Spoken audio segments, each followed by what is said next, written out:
பாண்டிய நாட்டில் ஒரு பெரிய குழப்பம் வருது. எப்போதுமே பார்த்தீங்கன்னா பாண்டிய நாடு வந்து உலக அளவில் அது ஒரு பழமையான பேரரசில் பாண்டியர்கள் எப்போதும் என்ன பண்ணுவாங்க, பஞ்ச பாண்டியர்கள் அப்படின்னு சொல்கிற மாதிரி 5 பகுதியாக பிரிச்சுக்கிட்டு ஒவ்வொரு பகுதியும் ஒரு மன்னர் வந்து ஆட்சி செய்வார். அதில் யார் மூத்தவரோ அவர் தான் வந்து பாண்டிய பேரரசோட வேந்தராக இருப்பார். இதுதான் வந்து அவர்களுடைய இந்த பாரம்பரியமான வழக்கமாக பின்பற்றிட்டு வருது.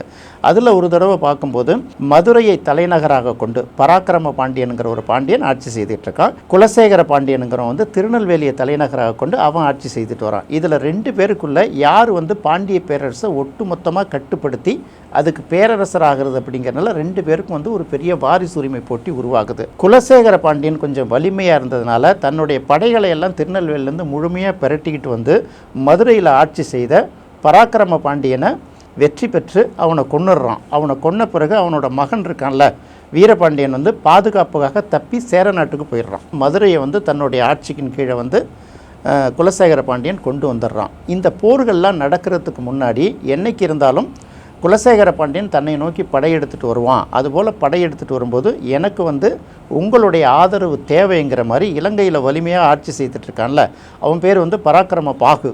அந்த பராக்கிரம பாகுக்கு வந்து ஏற்கனவே இவன் வந்து ஓலை அனுப்புகிறான்.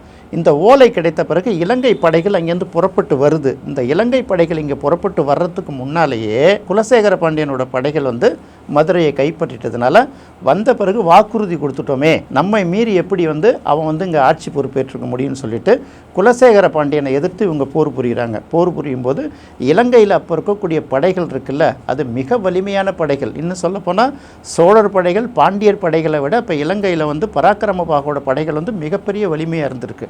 அதில் என்ன பண்ணுறாங்க, குலசேகர பாண்டியனையும் அவரோட படைகளையும் ஓட விரட்டிட்டு என்ன பண்ணுறாங்க, பாண்டிய நாட்டை விட்டு விரட்டிடுறாங்க.